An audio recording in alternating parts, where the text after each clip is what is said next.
Being a young entrepreneur is not an easy task, but nor is being an entrepreneur at any age. Whatever time of life you become an entrepreneur, you have the worries, stresses, risks associated with every part and every decision you make. As some of you might know, on the channel I quite frequently talk about the GCSE guide as a business. I talk about the website and the transition from going onto YouTube and trying to develop my own website for the GCSE guide has been quite hectic and very stressful at times. In this series, we're going to take a look at how I attempted to make that switch from YouTube to making the GCSE guide a business with its own website, and what challenges I faced, how I overcome them, and how I'm in this position today where the website still isn't ready.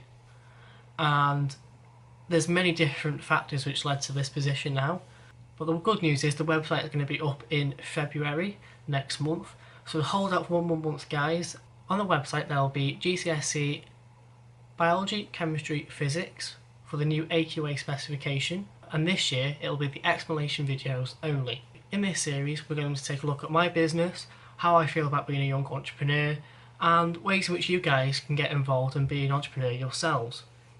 So in this first video, I'm going to take a look at why being a young entrepreneur is so difficult in the world we live in.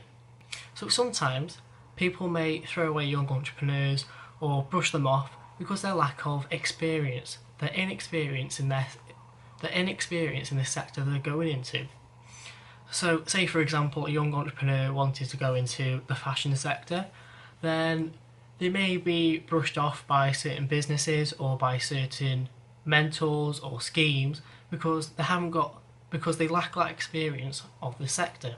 If a company was going to support an entrepreneur and 2 people applied, someone at the age of 40 had experience in the sector, worked as a trainee fashion designer or something along the lines, and then there's an 18-year-old who had Instagram with a few thousand followers and wanted to turn it into a business, then more often than not the 18-year-olds will get brushed to the side for the more experienced, the more well-rounded person. This trend might be changed at the moment due to the understanding that young entrepreneurs actually have some really good ideas and developments. Another thing to point out here is that when you're a young entrepreneur, the pressure that you give off to other businesses and also your customers is very important. So what I mean by this is that young entrepreneurs have a sort of aura about them that they're not going to be as professional as more developed people.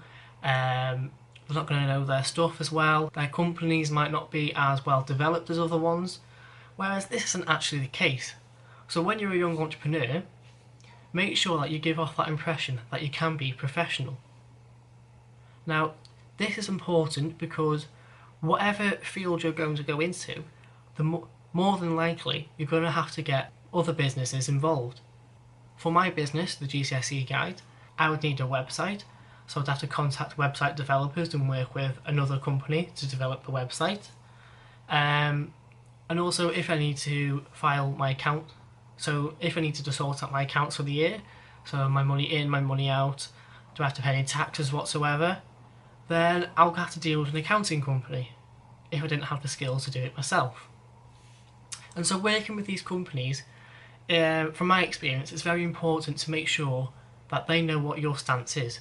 That you're going to be professional, that you want things done to your specification, you're paying for a service at the end of the day, and you want that done to be your standard. Do not allow companies to simply brush you off because of your age. And finally, this is something in young entrepreneurs' favours, is that risk element that comes along with owning your own business. Now, it's often said that the younger the entrepreneur, the more risks they are likely to take. It doesn't really matter if this is true or not, because that's the impression that many people get.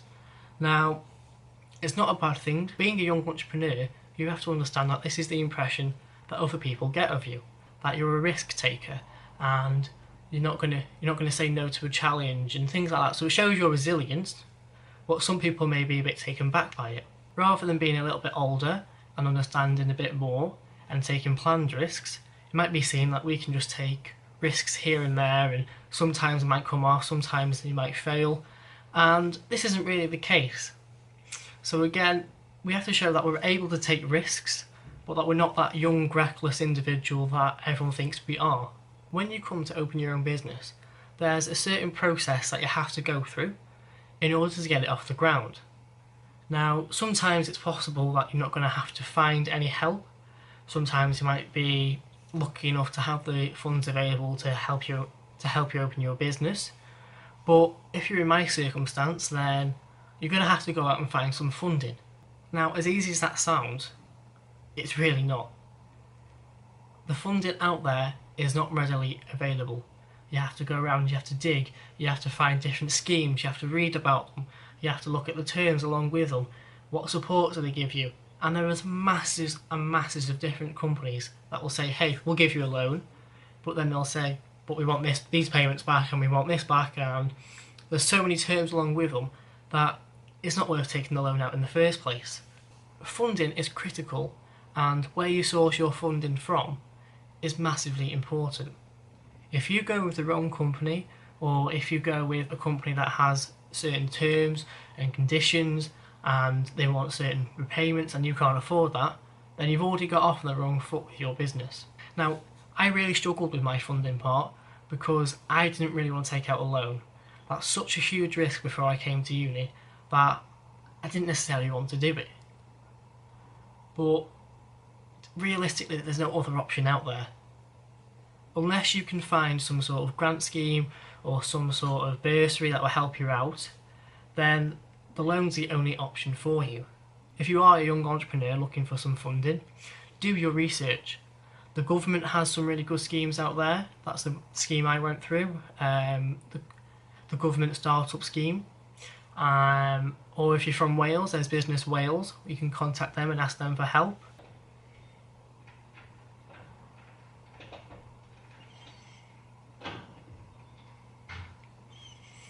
And usually the government-backed schemes are the best way to go because you know that they're going to be reliable and the terms and conditions are usually going to be standard with them. So that's the sort of direction I headed in anyway. Once you've found the source of funding you want, once you have gone through the hassle of finding the funding, you then need to try and go through even more hassle of applying to it. This isn't a simple fill your name and email address and get your money. You have to fill out all kinds of forms to prove who you are, to prove where you live, to prove that you've got a business plan. And now that's a bit, I'll talk about the business plan in a minute, and a financial forecast form. So first of all, the business plan. Now, if you've never done a business plan before, it's a whole new world to you. You've got to fill out so many different things. You've got to show that you know your business inside and out. So anything from the regulations that are going to come along with your business, what sort of laws do you have to abide by? Are you taking in personal information? What are you going to do about that? What's your turnover going to be? What do you project that the business is going to be in the future? And it's about 20 odd pages, and you have to just go through, get through it, and just hope for the best, really. If whoever is giving you the funding reads your business plan and doesn't like it, that's it, there's no funding. They don't believe in the business enough to give you the money to run it, and so you won't get it. I think when I was applying, I applied through the government startup scheme with Virgin. I actually got given a sort of advisor to help me along the way with the business plan, because obviously I'd never done it before, and so when you're looking at funding schemes as well, have a look at that, what sort of extras do they help you out with, because the advisor part there was actually a massive help to me and a massive boost, because I understood what they were looking for in my business plan. So this woman helped me out with what to include, how detailed to put things. I send it off, she'll send it back saying, oh, change this bit for me, change that bit. And then it was a sort of back and forth for a couple of weeks at least. I wanted to get it done. It was around the time of my exams as well. You know, perfect time to apply for a loan as you're sitting your A-level exams. And so I tried to get it done pretty quick, and I think within 2 to 3 weeks I had my application sent off to be reviewed. The next point to mention here is now mentors. Now, mentors are absolutely crucial, especially to the young entrepreneurs out there.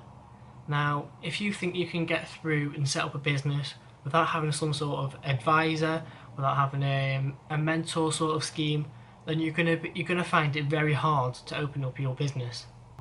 Because without a mentor, your business might not even survive.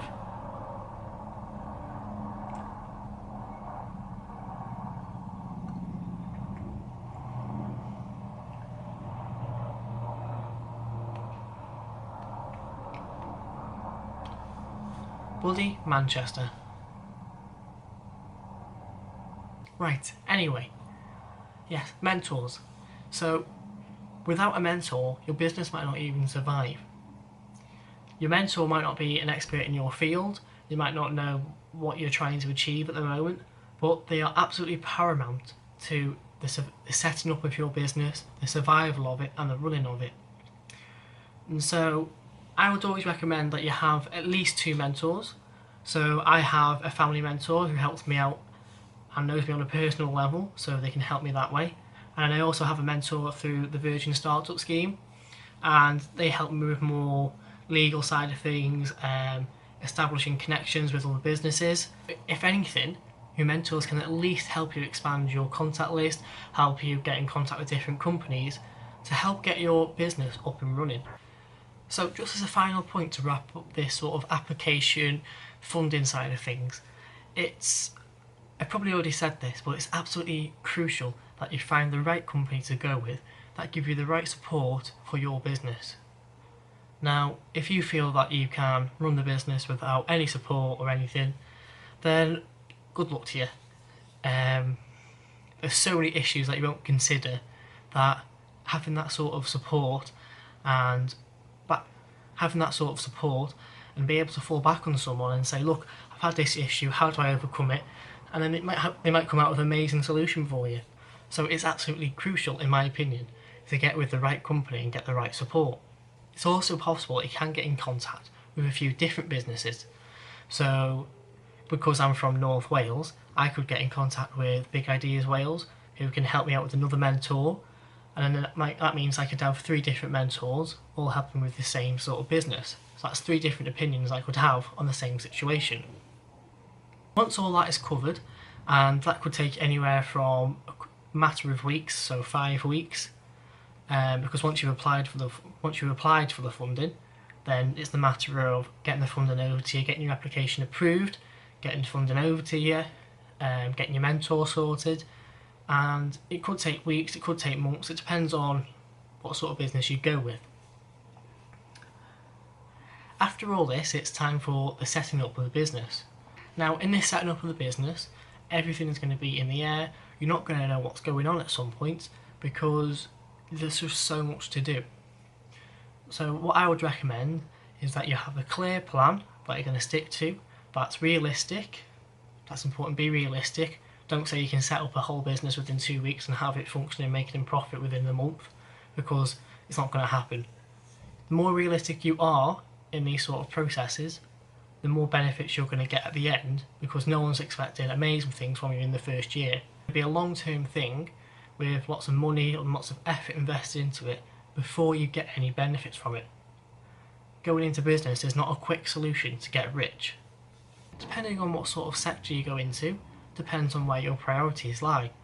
So for mine, an online business, obviously the first thing you need to get sorted out was the website. What prices are you going to set? What profit margins have you got? This is all stuff that should always be calculated in your business plan and financial forecast. But the skills that could come along with this setting up part of it, it could range from anything. With me setting up the website side of things, I might have to start looking into coding. I've already looked at certain aspects of coding. The two I've looked at are HTML and CSS coding. Now that's just for a basic website. But even that allows me to sort of edit the website and change a few things once it is produced by the company for me. Another thing to think about in this setting up phase is the sort of regulations that will come along with your business. Things you have to consider are legal things. So if you're taking in any personal information, then you have to comply with certain regulations set out by the government, and you have to apply for certain things. You might need insurance, if you might need to establish yourself as a sole trader or partnership, depending on what direction you're going into. And so there's many things that you have to consider in this sort of setting up phase. Are you going to be a sole trader or a limited company? And these are all sort of things you have to research and make sure you know before your business is set up. These aspects of things, the legal side, the taxes, the establishing of regulations, these can all be set out, and your mentor can help you with this because your mentor's probably been through this 1,000,001 times. The mentors will not be people that you find on the street that have no experience about, that have no knowledge and experience of setting up and running businesses. So trust in your mentors. Once the business is set up, you need to consider how you're going to run your own business. So are you going to have employees? Are you going to reinvest and expand the business? And this is all things that are going to come a bit later in the day. I'm not even at that stage yet with my business. In the future videos, I'll be relating to certain aspects of my development of the business.